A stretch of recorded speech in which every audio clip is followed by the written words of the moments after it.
bacteria talk, vote, cheat, gossip, a few other things. And I suddenly realized that I thought politics was something that we humans invented.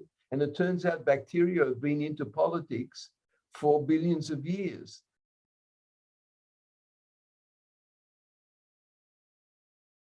Hi everyone, welcome to Reason with Science. I'm your host Jitendra.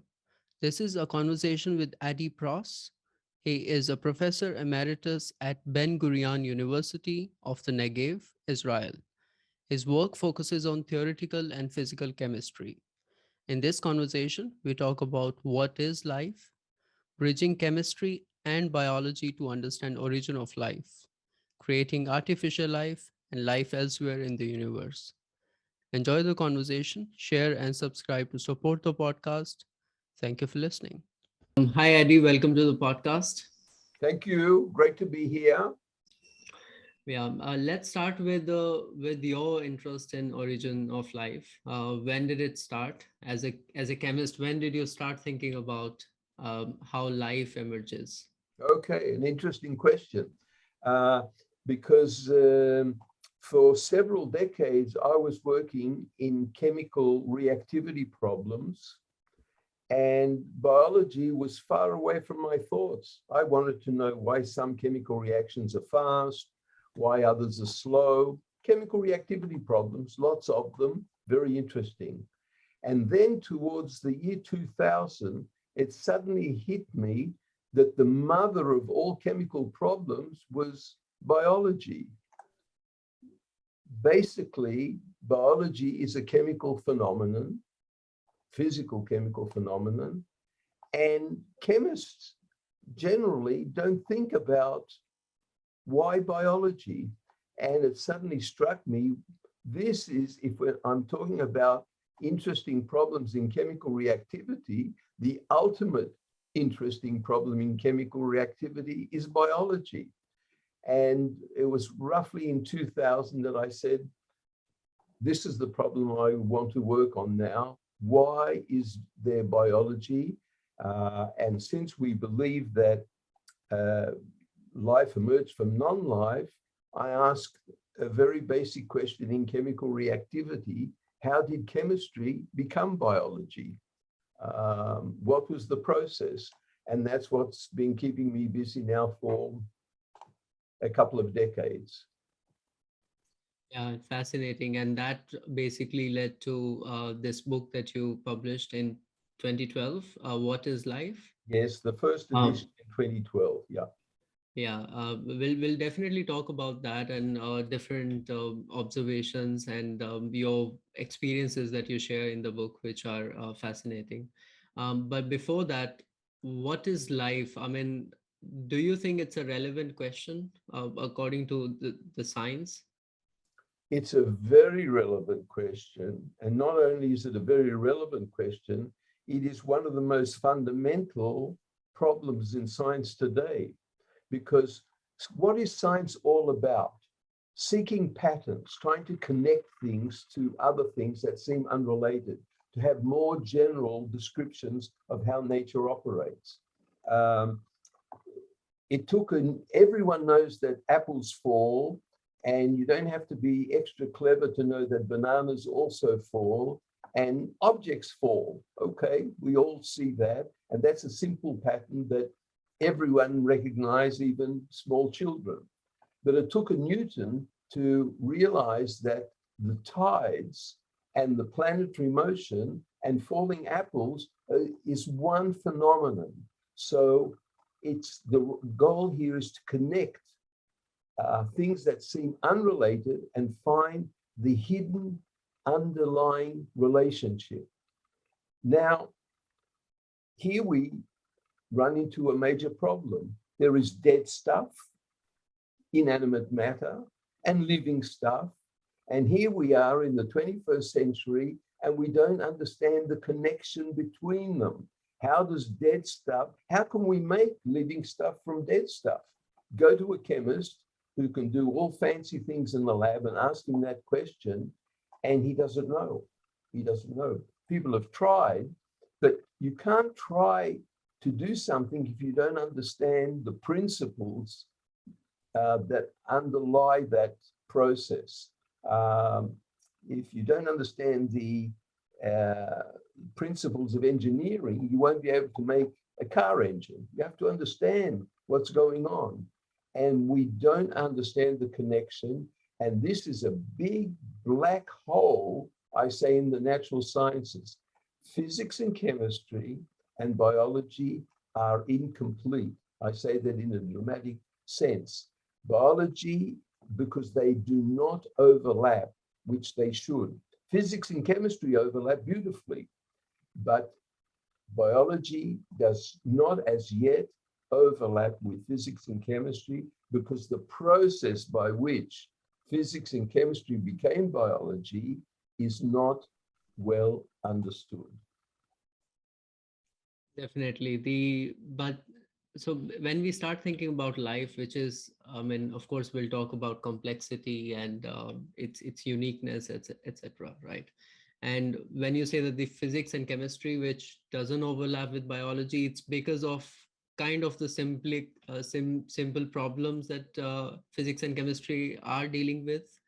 Um, the question there is that, so how or what is the probability of life emerging on a planet?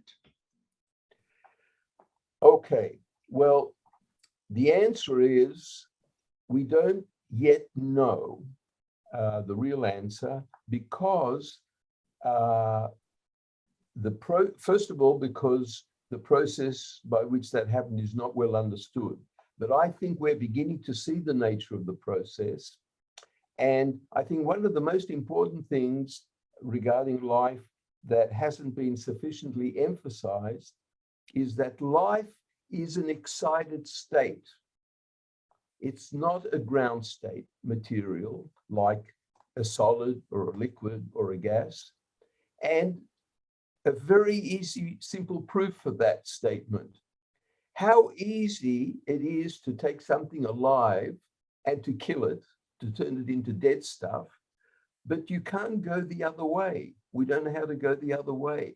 How do you take the dead cell, you take a cell and you kill it, how do you get it back to being alive?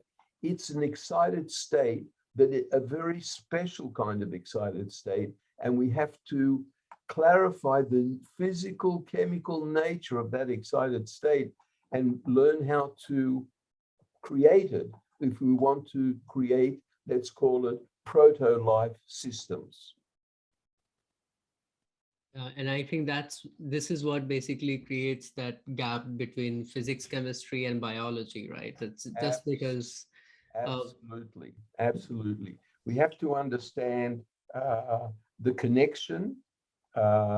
We know there's a connection. There has to be a connection because of the fact that there is overwhelming evidence that life emerged from non-life.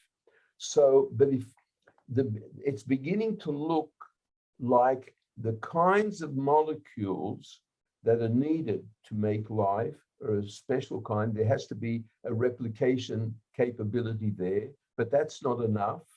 It has to be in this excited state initially, I believe, and we're still trying to learn how to excite molecules into what I've called the dynamic-kinetically stable state. A state can be stable not just through thermodynamic reasons, but through kinetic reasons, and this is becoming clearer as a result of a game-changing discovery in 2010 by Jan van Esch and Riek Ilkema, who found that you can excite certain chemical systems. A very simple one is esterification. You can excite it into a dynamic kinetically stable state where it has different properties to the product of esterification, which is crystalline. If you do the experiment that uh, Van Esch and Ilkema did, you end up with a hydrogel. So different properties. And what's interesting is because it's a kinetic state, that the properties of the hydrogel are tunable depending on how you play with the kinetics. So you suddenly discover that above every thermodynamic system, there is a potentially an infinite number of kinetic systems if you can somehow find the right way, and this is the challenge, to put it into that kinetic state, which is energized. It has energy in it, and my metaphor for understanding this dynamic kinetic state in a chemical system is to turn to look at a physical system, which gives a bit of insight into that. And my example is the water fountain. The water fountain is a stable system. There's this wonderful fountain in Geneva. Occasionally I get to Geneva and there it is doing what fountains do, and it's stable. It's there all the time. But it is only stable because there's energy coming into maintaining its existence. And the interesting thing about it is that the water in the fountain is not the same water. It's continually turning over. So the fountain is persistent. The water in the fountain is turning over all the time. Life is that kind of dynamically kinetic stable system, in the sense that you, Jitendra, some months from now, in molecular terms, you are like the water fountain, totally different stuff, but it's still you, because that's the turnover maintains you as a persistent entity, even though you are changing dynamically. So I don't think I entirely came to answer your question. To say we don't know enough about this process yet to know how likely that kind of system would come about spontaneously on a planet. For a chemical system to somehow enter the decay state, a chemical fountain, and then to also be replicative. So the chances for that may be small, but how small will determine whether it could happen elsewhere. And given the huge number of planets that there are in the universe, even if the probability is very, very low, the feeling is that if it happened once, it could happen again, and it probably has happened again. Though having life there doesn't mean that it's going to be, elephants and humans and monkeys wandering around, because for most of the period that life has been on our planet, life has been bacterial. 2 billion years, simplest the simplest cell, the prokaryotic cell, was the basis for life for 2 billion years before the eukaryotic cell became formed through the merging of two apparently prokaryotic cells in some way. And that ended up being a building block that enabled living multi-cell organisms to come about. Yeah, so basically you've mentioned already 2 to 3 points. So the first one is this dynamic kinetic states. We'll get back to that bit later. Then the second thing is the timeline, and that's again important when life started to emerge. And the third thing is that if it happens one, it can happen again, means elsewhere in the universe. So of course we don't have the evidence of the third one. For first and second, we have already at least uh, initial evidence, primary evidence. Um, but the third question, which is the life can emerge elsewhere, that basically already unites physics, chemistry, and biology. I mean, if we have the evidence of the life somewhere else, that basically already brings all three of them together. the question there is, what is the evidence for panspermia then? I think Panspermia, I'm sorry. this was a popular idea for, well, I think, who was it? I've forgotten the name of the person who, Arrhenius, I think, who raised the suggestion early in the 20th century. And some big names as well, I think, Orgel and Crick maybe mentioned it in the 60s or 70s as a possibility. But panspermia now is not seriously considered for two reasons. First of all, there is now growing evidence that life emerged on our planet, the stromatolites, and one can see there's an evolutionary history that shows the emergence of life on our planet. And secondly, even if you believe in panspermia, you haven't solved the problem. If life came from somewhere else, how did it come about somewhere else? Let's say it came from another planet or whatever. How did it come about there? So we still have the need, which is, I said, what science is all about: patterns, connections. How do we connect the non-living state and the living state? And then I have to quote that great physicist, Richard Feynman: if you don't know how to make it, you don't understand it. We don't know how to make it, and that's why we still don't understand it. But there are some chemists, Sibrin Otto in Groningen, has now managed to take a chemical system, put it in a replicative chemical system, and place it in the DKS state.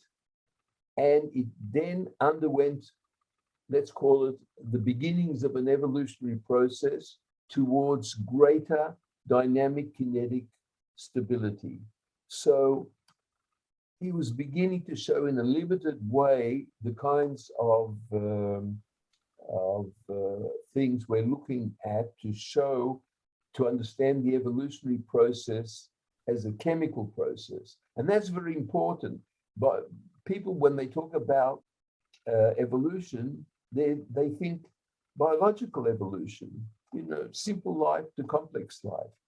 But the essence, the basic message within evolution is that it's continuous. The evolutionary process did not start with simple life. It started with some chemical underpinnings, chemical processes that led to simplest life. And amazingly, Charles Darwin in 1859, well, actually, he said this a little later, but he already intuitively understood that evolution didn't start with biology, it started with physics and chemistry. And in a letter to a colleague, Hooker, he said something about phosphoric salts, ammonia, lightning, and in a pond, a warm pond somewhere, and life emerged from that.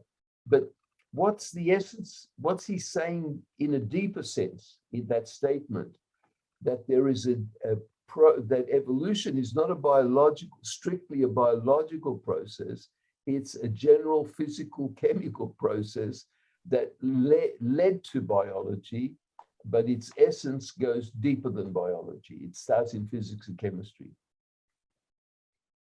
Yeah, and when we are thinking about this process starting at this planet on Earth, so what is the evidence? When did it emerge? When did it start? The earliest signs of life, definitive life, are these stromatolites, fossil stromatolites, which I think found in Australia, on seashores, but in other places as well, which are just layers of bacteria sediment that grows into a kind of a rock. Now, the fact that you can find fossil stromatolites in rocks that are 3.5 billion years old means that you have found there's evidence for life 3.5 billion years ago, but that's as far back as you can go. There is some evidence for slightly earlier life, maybe 3.8 billion years, based on the carbon isotope ratios. I don't want to go into that, and it doesn't really matter. The essence is that life started somewhere between 3.5 and 4 billion years ago, simplest life, bacterial life, and then it is just exploded on this planet, taking over so much of the planet. The biomass on the planet, I can't remember the latest number, but it's extraordinary, and largely because the replication reaction gives exponential growth, and exponential growth is a very powerful dynamic force, if you like, and the result is we have so much life on the planet because of that exponential growth. Yeah, and the next question with the previous one would be the where it started. Simply that so if we had so many bacteria, let's say roaming around, so it has to be some sort of solvent, right? Look, presumably, I would say that makes sense, but I feel a lot of I have to be careful here in how I express this, but I feel there has been too much of a focus on where life emerged. Was it in hydrothermal vents? Was it, on clay surfaces? People now say, no, can't be hydrothermal vents. It had to be fresh water because the sodium-potassium ratio in cells is wrong for a seawater origin. It's putting the cart before the horse, We have to understand the process before we can understand likely places for it to have begun.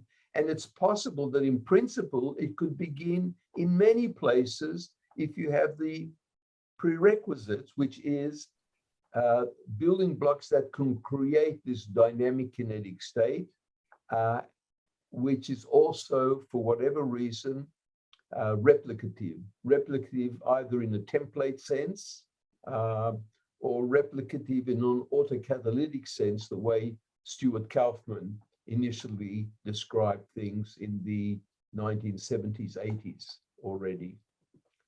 So we still are struggling. I think, though, through the work of Sibrin Otto and others, we're now trying to get a better handle on the kinds of chemical systems that might enter this DKS state. This is the key question.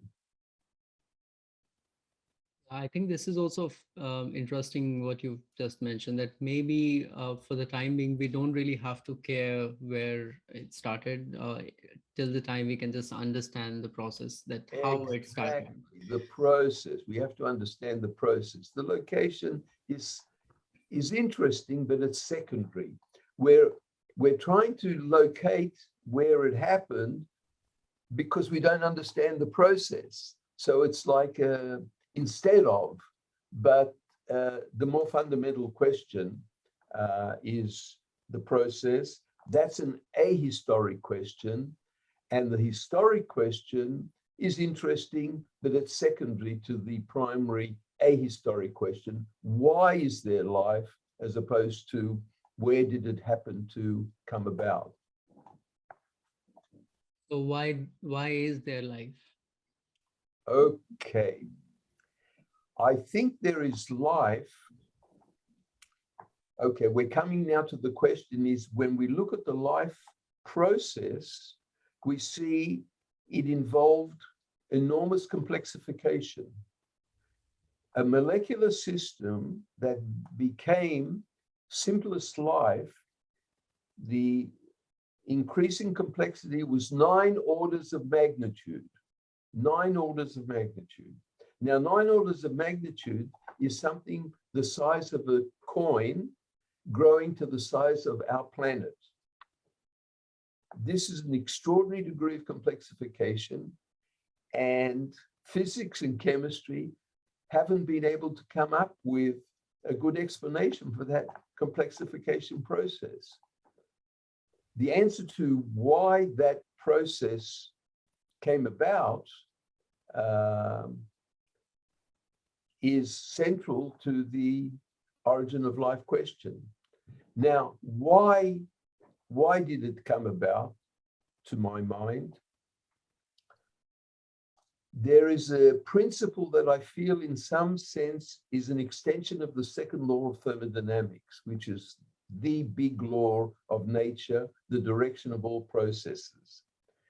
But the second law does not well describe, it makes it hard to predict the direction of processes in which energy comes in continually, because the second law, it still applies to such systems, but in a less predictable fashion. If you have a closed system, then the second law tells you exactly the direction it will go towards highest entropy, Boltzmann mathematics, basically the most probable state. It's all a question of probabilities. The second law is a probabilistic law of nature, and that's why it's so powerful, because it's mathematical.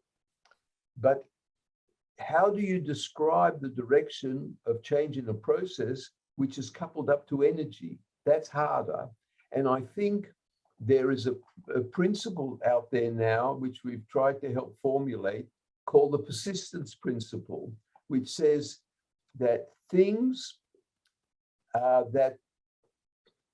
well, there are different ways of stating the principle, but Steve Grand, in his book Creation, said the most important law of nature is the following: things that persist, persist, and things that don't. Now, he says this is the most important law of nature, and I think that can be changed a little bit to make it more predictive. And I would say the law is things go from less persistent to more persistent. Okay. Now, and that is like an analog of the second law. Now, when I look at a replicating molecule, and when I look at a bacterial cell, the replicating molecule is not very persistent. It doesn't know how to make copies well of itself. If you want a replicating molecule to replicate, you need students, labs, fancy equipment, grants. The bacterium in your backyard make billions of copies of themselves, no students, no grants, no equipment, thanks to the complexity. The complexity of that bacterium, I told you, I said earlier, 9 orders of magnitude. That complexity has enabled that bacterial cell to be persistent, so that it can deal with whatever nature throws at it. Now, here it comes down to also is that the concept of function comes into biology, which doesn't exist in physics and chemistry. Electrons don't have a function, atoms don't have a function, but biology, function is everywhere. Your heart has a function, your eyes have a function. So how does function come about? Now, why does physics and chemistry have such a problem describing, understanding living systems? Because it has to explain a phenomenon like function, which doesn't exist in physical chemical terminology. So how can physics and chemistry explain function if function doesn't exist in physical chemistry jargon? So there's a catch there. Now, what I'm saying is once you switch from a thermodynamic path to this kinetic path of the dynamic kinetic stability, a function emerges in nature, a natural function, which is the replicative function. In other words, instead of the, let's call it the function of all chemical systems is to go to lowest energy, second law, suddenly the function is to persist, to become a better replicator. And better replicators are more complex replicators. And therefore, you have this process of complexification. And mind you, that process of complexification only started through the formation of this bacterial cell. Bacterial cells aren't individuals. They work in communities. So, you know, billions of bacteria cooperate together so that biofilm, you know, those aren't, that's through the cooperative venture of bacteria. You live in a house and you feel more comfortable having a house than living outside. Bacteria feel exactly the same way. They want to live in a house too. So biofilms, the plaque on your teeth, are the houses that bacteria created so that they can live more safely in something rigid that protects them from whatever. So once function is explained, the emergence of function is explained, one can then understand maybe a little clearer the complexification process, which facilitates function just in the same way that complexity facilitated the function of flight from the Wright brothers' simple plane to the Boeing 747. Simple, poor function, complex, better function. And life discovered that same engineering principle, more complexity for improved function. Wow, there is so much information there. Let's try to dissect it. So first of all, what do you mean by complexity? Is it like, you know, getting sugar crystals, or it's something else? Well, complexity is something that physicists and mathematicians have been struggling with for quite a few decades and haven't been able to come up with a good definition for it. So I'm not going to go there. But I'm using complexity in a very naive way, just saying the number of components and the types of components. So if you have a toolbox with many different tools of different kinds, it's a more effective toolbox for doing things than if you just have a toolbox with 2 screwdrivers and you know, and a hammer. So if you have lots of tools, you have more capability of doing things, and that's why cells are complex. Because, well, first of all, let's say nature did begin with in the RNA world with RNA molecules, let's say. But having just that one kind of molecule was not as efficient as having another kind of molecule, a duality. You're better off with that. So the RNA is, let's say, good at making, copying itself, but but proteins, amino acids, have a better catalytic capability, so that complexity improved the function. There is evidence that the early ribosome was an RNA machine, but with time, it became a little, proteins became embedded within the ribosome for improved function to make proteins. So complexity, like I'm back to airplanes and computers, whatever you think of, complexity facilitates function. And because there is so much function within biology, that complexity is there for improved function. And for the bottom line again, for persistence. Persistence is the ultimate name of the game. So maybe I start explaining things and sometimes forget, what was the point of my explanation. Why, what did life head for? For persistence. And let me just say something here in terms of persistence. Bacteria have been around for 3.5 billion years. That is very persistent. Mount Everest has been around, but geologists say, for 60, 70 million years. We think, oh, that's pretty persistent. But this life form, life is a very persistent material form. And that's why it's there, because it persists.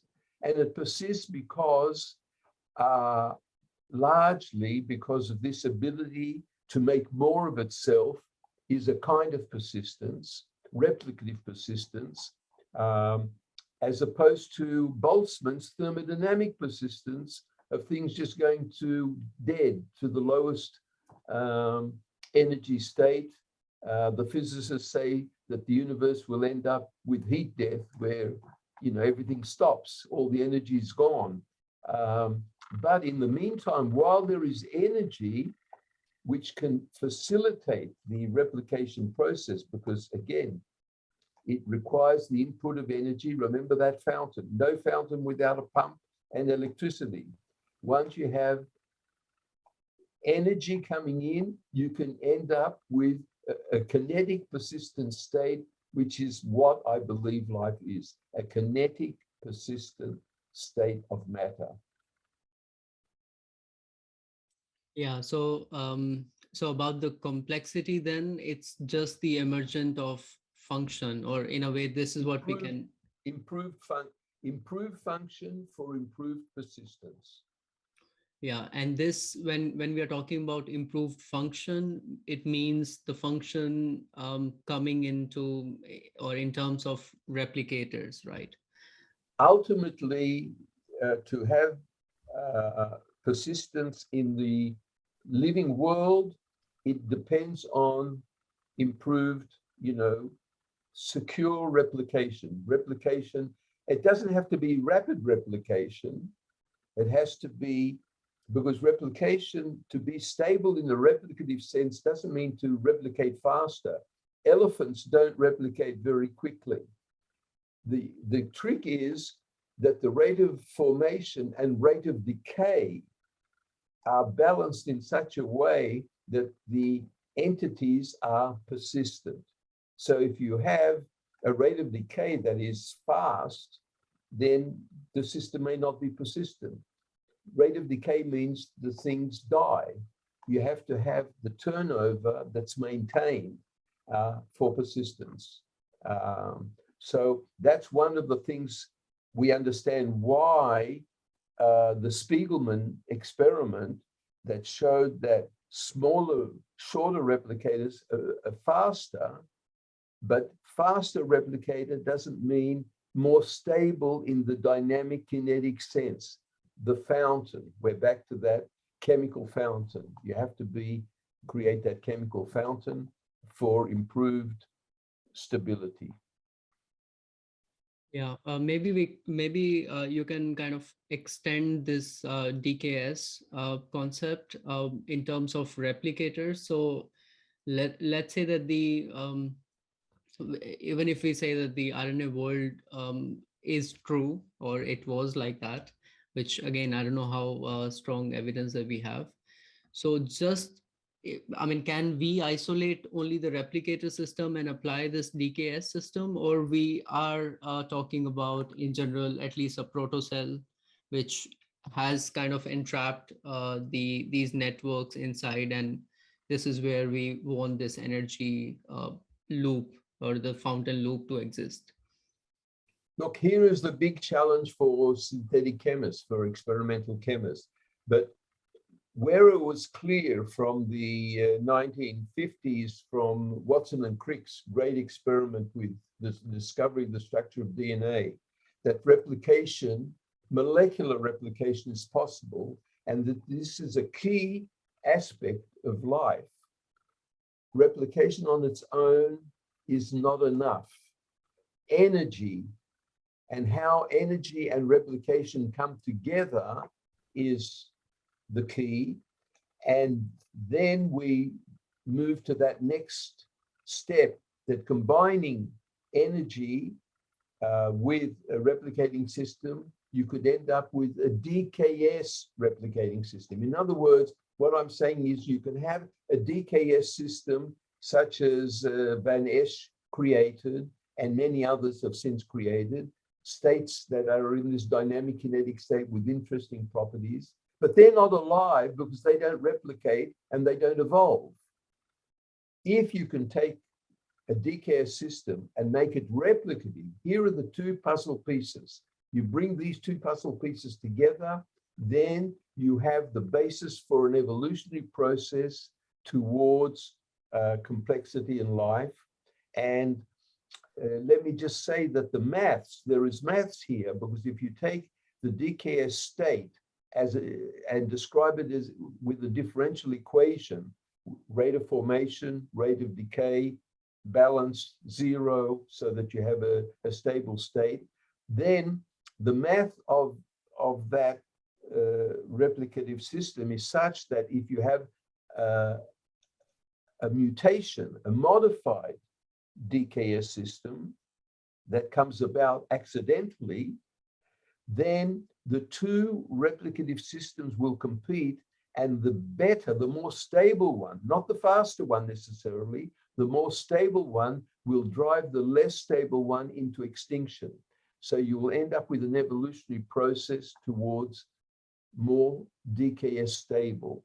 So the mathematical basis for this evolutionary process at the chemical level is already, the beginnings of it already there through the work of Schneer-Lifson, Zatmari, and others who looked at the kinetics, Gunther von Kidrowski, others who looked at the kinetics, Leslie Orgel, many have been playing around with that. And incidentally, the kinetics goes back to work from the beginning of the 20th century with the predator-prey equation,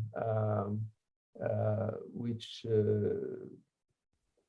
it's basically the same dynamics there. So the maths of that is very ancient, quite old already, a century old. Yeah, let's see that if I understand this DKS correlation correctly. So you mean that we need, let's say, one set of replicators, they emerge.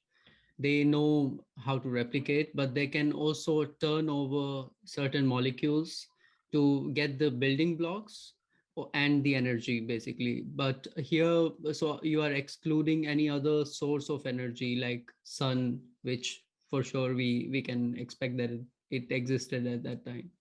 Look, here I will stay safe by being obscure. And obscurity is my way of saying politely that I don't know. We somehow, how we link up, how we couple up energy with the replicative system to generate this dynamic kinetic state, that's the big experimental challenge. And I don't have any simple answer for that. This is creative synthetic chemists will have to offer things. But it's fairly clear, given that earliest life was photosynthetic, cyanobacteria, earliest life, those bacteria initially were photosynthetic, there is good reason to believe, and also work of my theoretical work by my colleague in much of this work, Robert Pascal from France, that it could well be that solar energy could have been important, would have been part of this cyclic process, but how we link up, how we couple up replication to this energy, this is still, let's call it the technical difficulty that we have to overcome. I think I will still try to dissect this point. So let's say that because when we think of these replicators, they basically require two properties. One is the information, so which is embedded in them, which is basically later becomes genetics. The second function is the catalysis, right? And for the catalysis, basically you are talking about DKS system, because or it's basically both, that it does the replication, means it preserves the information with every replicative cycle. And the second part is the catalysis, that it can perform the catalysis as well, like do other kind of functions, right? So what is the importance of introducing DKS concept here? Means, is it the turnover, means somehow metabolism, or what new we are introducing in this kind of system when we are talking about DKS states? I'm back to saying what I said a few minutes ago, that I don't have easy answers here. I don't know the answers. Metabolism is basically another term for life's requirement for energy to fuel the processes. Remember, that water fountain doesn't work without energy. So you have to have a constant input of energy for that cyclic process of the water turning over all the time to continue. If you have a chemical fountain, you have to have a constant supply of energy.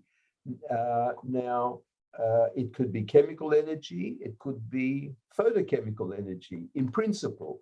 The Jan van Esch Elkema system, they took carboxylate. I don't know how much you want me to go into chemical detail here, but they took a carboxylate anion, and they methylated it with dimethyl sulfate or methyl iodide. That was the energy source. That was the energy source to make the ester.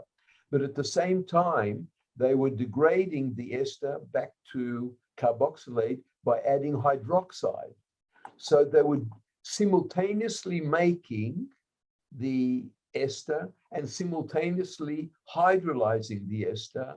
So this was, and therefore to make it go round in circles like that, but with not in an equilibrium mixture. It wasn't an equilibrium mixture, constantly input of energy and material to make it go, and constantly degrading it. And then they end up with this DKS chemical system, which I mentioned earlier was a hydrogel as opposed to crystals, let's say. Now, interestingly, that dynamic situation is what I'll just mention, the cytoskeleton, which is the structure of this cell that maintains the structure of every cell, is a dynamic, kinetically stable system, because sometimes the cell wants the structure to be rigid, and other times it wants to be more fluid. And by fine-tuning the dynamics of the process that creates the cytoskeleton, microtubules, tubulin, without getting into it, you can play with that. And this is part of the mechanism by which the cell carries out important functions: transport, motility, cell division, all through the dynamic character of the cytoskeleton. So what we learn here is that the molecules in the cell are in a DKS state. Cells are in a DKS state because they're turning over in organisms all the time. Your cells, you lose thousands, not thousands, millions of skin cells, blood cells daily, because everything, it's the I talked about fountains. These fountains operate in a hierarchy. Fountains within fountains within fountains, within the cell, between cells, organisms. And I often say this is where we get to the bad news of this discussion. We organisms, we're transient water drops in the fountain.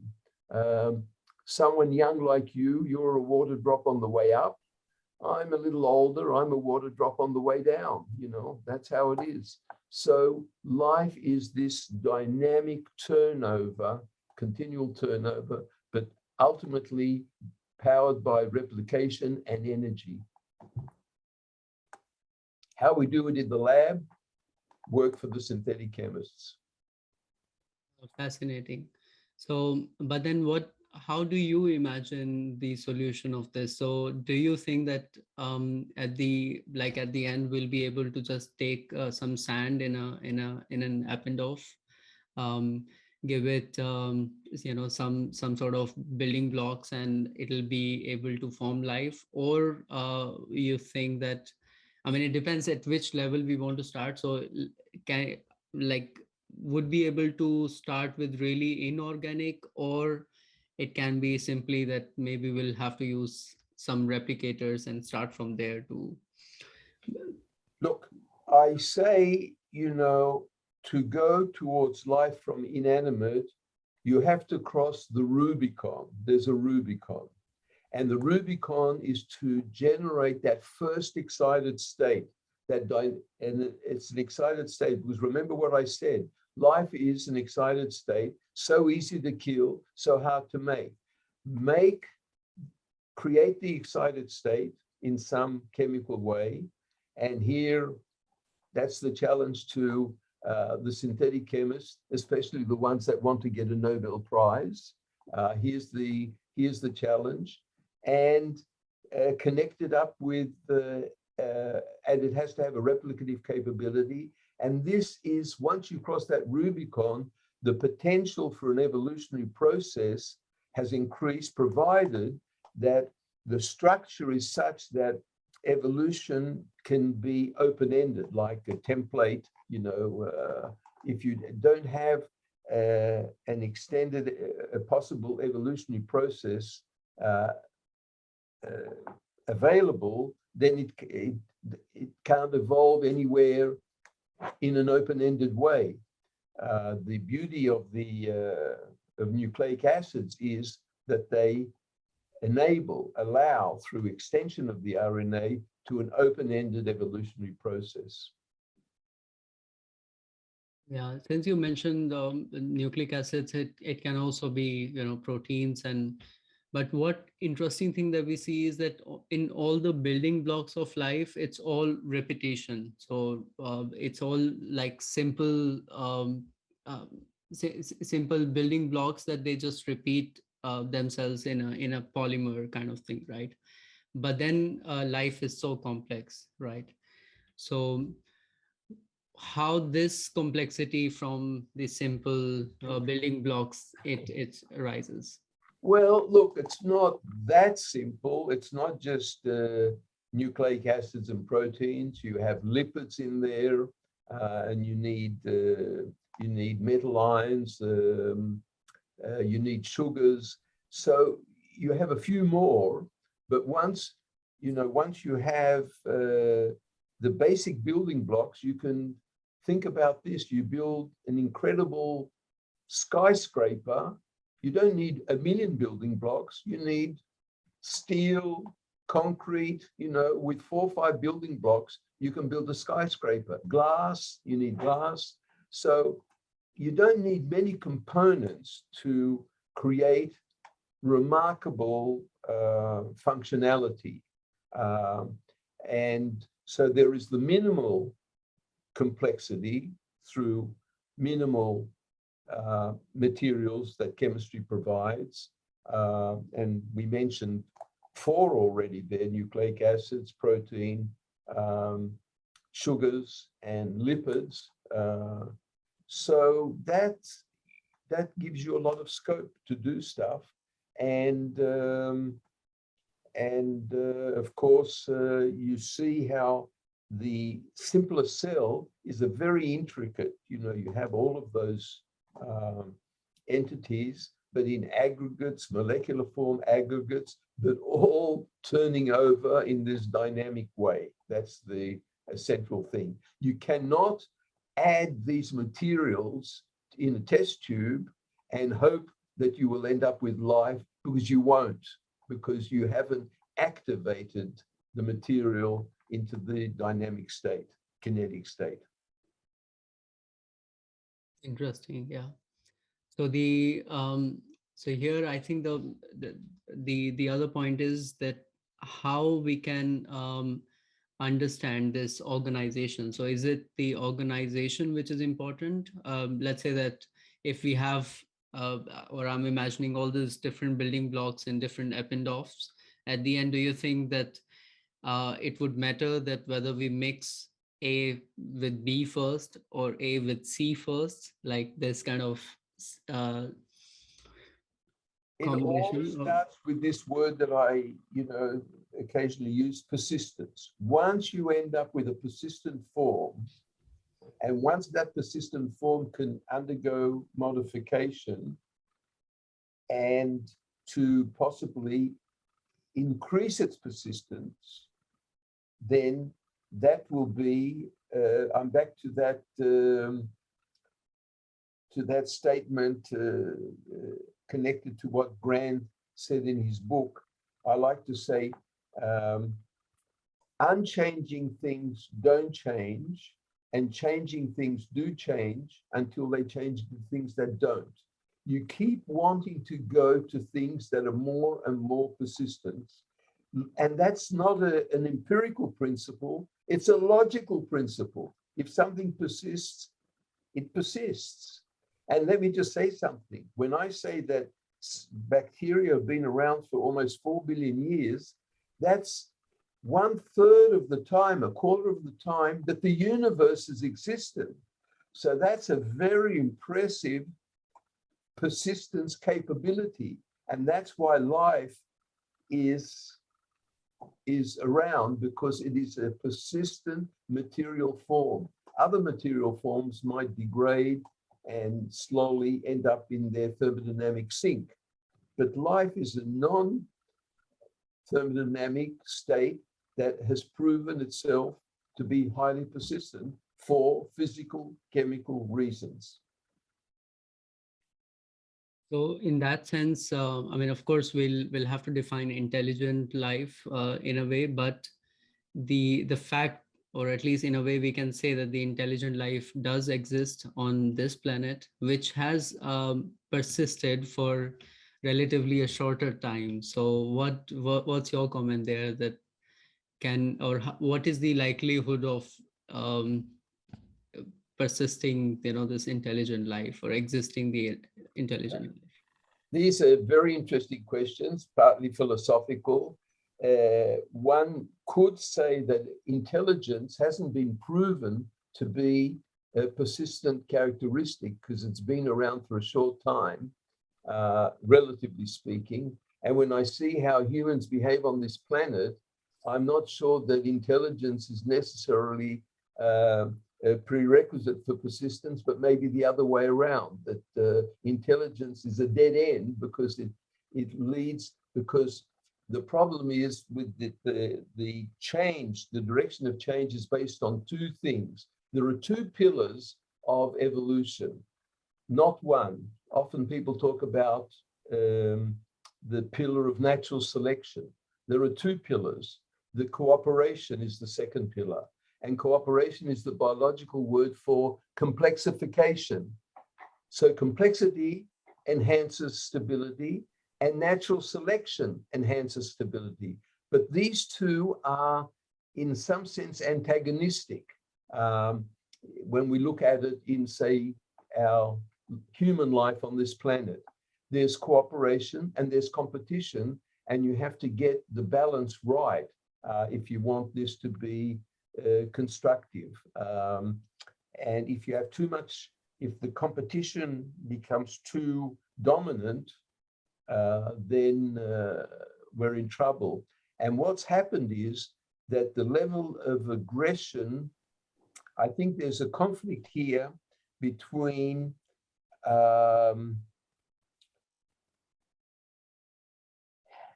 I call it biology and technology. We have evolved with a certain level of aggression because that is what natural selection has found optimal. If you're a little more aggressive, then you will survive as compared to someone who was passive and didn't know how to look after himself. But our technological capability, technological capability today is not compatible with our evolutionary nature. We are too powerful. We evolved to be able to hit each other with a stick, you know, and then the level of aggression was appropriate for people with sticks. Once we can kill ourselves in large numbers as we can now, human society is faced with a very big challenge, because our aggression, we have to learn to control our aggression, which is contrary to what evolution has given us. So here we're in a trap, and we better learn to control that aggression quickly before we end up being just a dead end in life's. The bacteria will be here well after us, whatever. So we're still very young on the evolutionary path, and we cannot claim to be very persistent as yet. And the challenge is before us. Indeed, yeah. I mean, of course, aggression is still it is related to humans and the other primates or other animals. But in general, we can see many examples, even at the bacterial level, of course, competition, but also cooperation, right? And Oh, the absolutely. importance of that in life. Absolutely. I mean, cooperation, I mean, to build a skyscraper, no single person, no matter how clever, can build a skyscraper. It's the cooperative venture of not even tens, hundreds, but thousands of people, tens of thousands, to create skyscrapers, aeroplanes, computers. So cooperation is very, very important and has brought us to where we are. But the interesting thing is that we didn't start with us.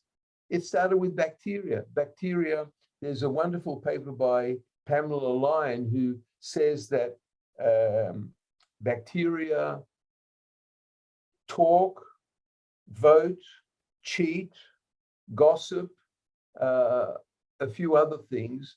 And I suddenly realized that I thought politics was something that we humans invented. And it turns out bacteria have been into politics for billions of years.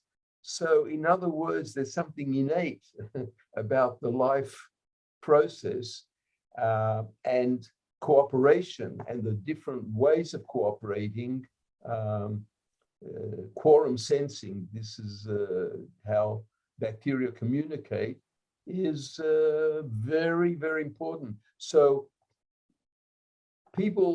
sometimes people have questioned whether there is a tendency towards complexity in evolution, because they say bacteria are very simple life, and they're still here.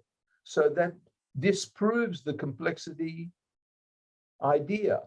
But that's not right, because the bacteria individuals are simple, relatively simple as life forms. Of course, as I already said, they're very complex because 9 orders of magnitude there. But they create communities, and it's not communities just amongst themselves. You know very well that there are more bacterial cells in your body than there are human cells in your body. So this is all, it's not just an intraspecies cooperation, it's an interspecies cooperation. Life is just an ever-growing replicative network at many, many levels. And there was an idea proposed in the 70s, roughly, the Gaia idea, which biologists didn't like, and they said that the Earth is like alive as a global entity, and it was very unpopular and considered that this is wrong because it's contrary to the, let's call it the selfish gene, that, you know, individual competition. But now biologists are starting to review that, and there is a growing attraction to that idea. One very eminent biologist, Ford Doolittle from Canada, wrote a paper very recently, Darwinizing Gaia. In other words, suddenly the Gaia idea is coming together, and life is not just lots of individuals, you, me, bacteria, monkeys. We are a network, an integrated, evolving network, seeking ever growing persistence, because if it doesn't persist, it doesn't persist. Yeah, well, this is in general problem with humans as well, right? The language, because sometimes we just kind of continue with the jargon, and we think that okay, now it's something. I mean, like we debate over something for some time, and then we just agree on certain things. So the fact that we are connected with the earth or the universe, it's there, right? Once you start thinking of life as a physical chemical process, means everything is connected. So it is part of the network which exists in the universe in general. Absolutely. By But the way, I just want to add something here, which I think from some recent work of mine. One of the things that is a big challenge in physics and chemistry is to explain biological characteristics in physical chemical terms. And that has proven to be very difficult. And I'm thinking, for example, a very basic biological phenomenon, cognition, awareness. You know, how can stuff be aware? I believe that there is an answer with physics and chemistry when one thinks about the DKS state. And I'll just say a few words here because this is preliminary and work in progress, as they say. But if we go back to that fountain, the water fountain, that water fountain is it is aware in some sense, I'll be careful here, of its environment because it depends on a water supply and electricity. So its dependence means, if you like, a kind of awareness. Once you have the chemical fountain, it's not like a rock sitting on, you know, the ground, where its awareness is, let's call it thermodynamic type awareness. The dependence of a chemical fountain on its environment is critical. Its existence depends on a continual flow of information, material, and energy, and therefore the system becomes, if you like, is inherently aware of its environment, and the sense of self emerges from the DKS state. There is you and your environment on which you depend. And this, I believe, was one can maybe in that see the origins of cognition in a very rudimentary way, which then once evolution operates, it becomes enhanced and grows. And that feeling of self and awareness inside and outside and the dynamic interaction. Maturana said that cognition is the essence of life. It's not a characteristic of life. Life is cognition. And he hit the nail on the head, as they say, when he said this, I think in the 1980s, but he didn't have the chemical basis for the statement. I feel now that the chemical basis is starting to come through. So we're now beginning through the decay of state maybe to explain some of life's unique characteristics that seem inconsistent with a physical, chemical understanding of nature. So then how would that explain, or can then we say that bacteria also has cognition? Oh, absolutely. And one of the reasons I say this so enthusiastically is because biologists, prominent ones, have been saying this in recent years. James Shapiro at the University of Chicago wrote recently an article, bacteria are small, but they're not stupid. That's the title of the article. And there are other papers basically saying that bacteria are highly cognitive. And I gave you I expressed it a little earlier, that bacteria talk, cheat, vote, gossip. And so basically, for all of that interaction, you need cognition. So bacteria are highly cognitive, no question about that. I think that is already beyond debate.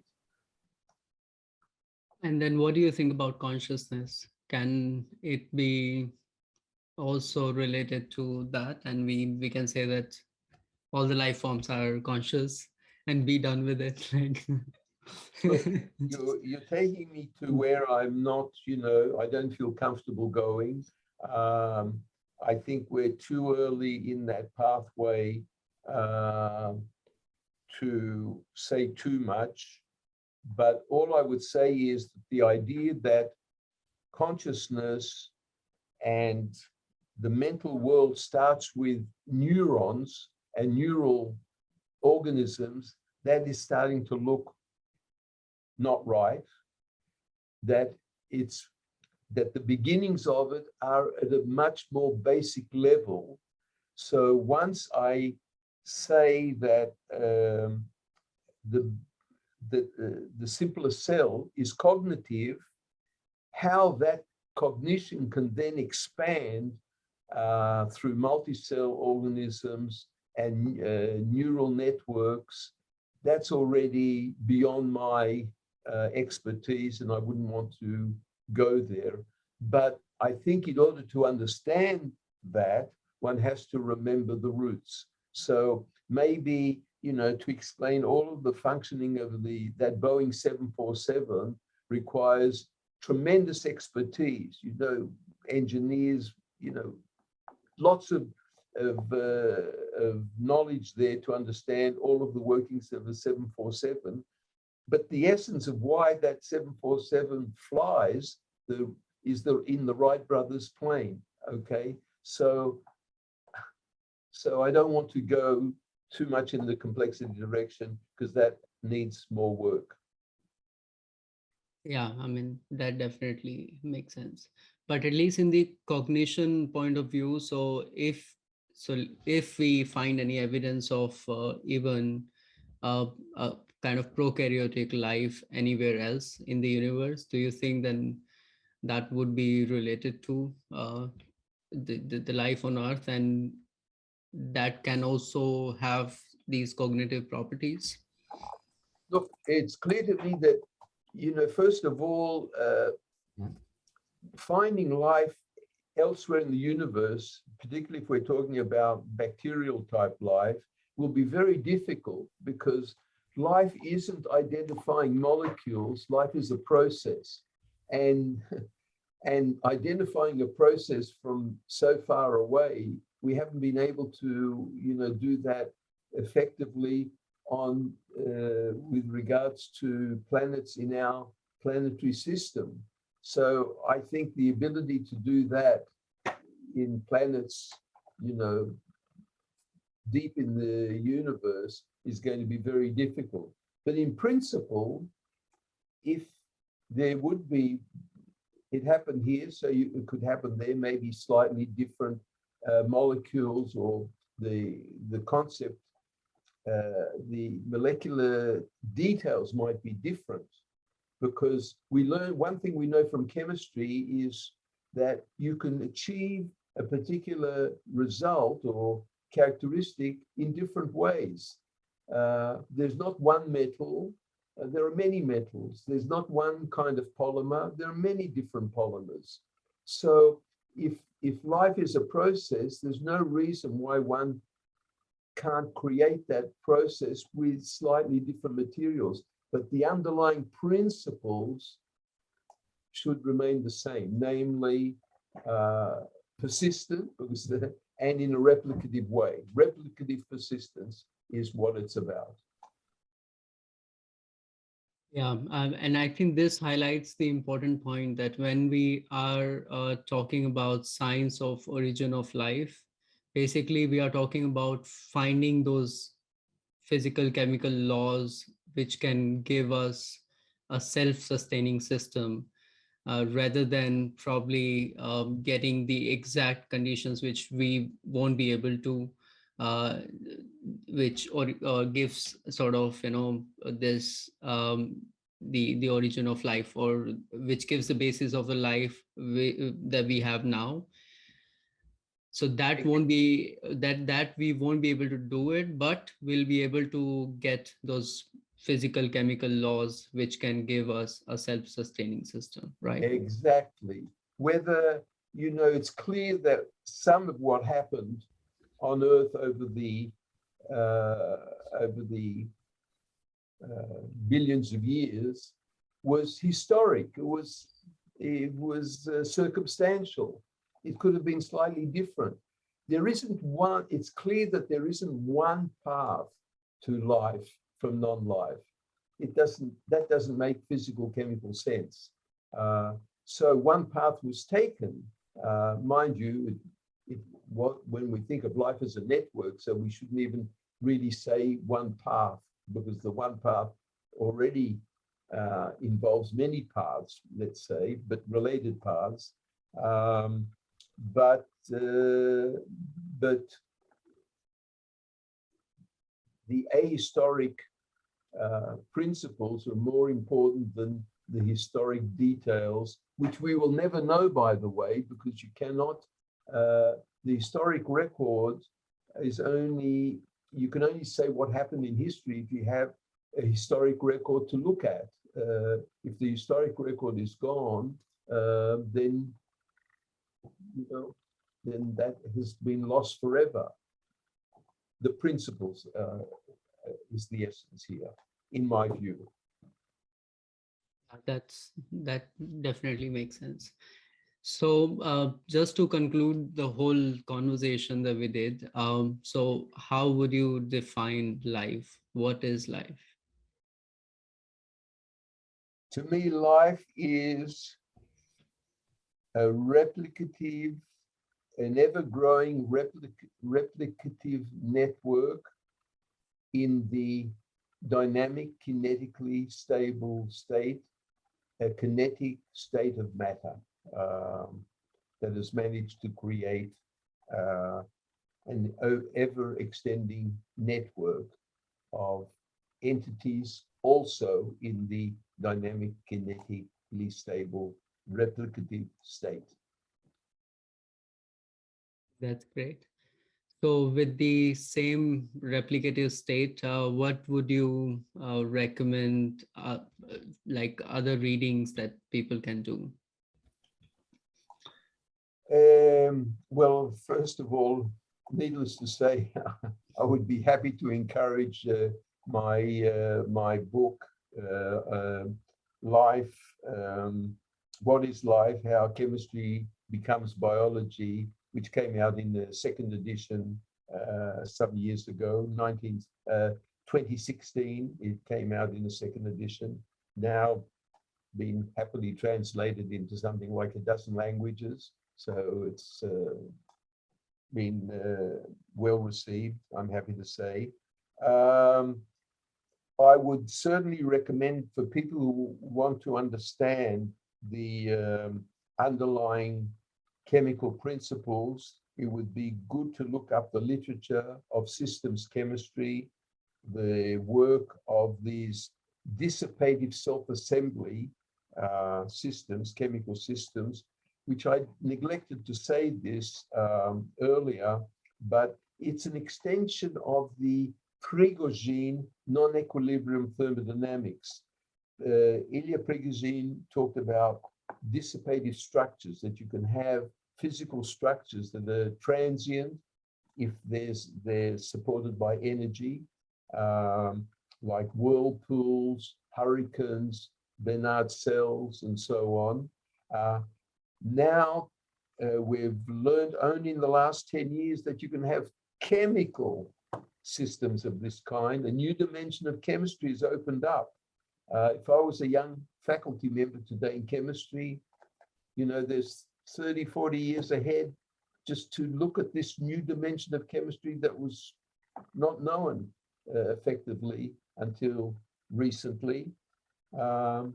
And so to look up the word systems chemistry that has developed in this area of dissipative self-assembly. And then the challenge is how to connect that up with replication to make life. Perfect. I will put the links during the, like, on YouTube, so that if people want to, of course, read your book, but also if they want to contact you with certain questions, they can. So with that, thank you so much for accepting the invitation, coming onto the podcast and discussing your work in fascinating ideas that you describe in the book as well. Thank you so much. Yeah, thank you. It was a pleasure having this discussion with you. Thank you very much. Thank you.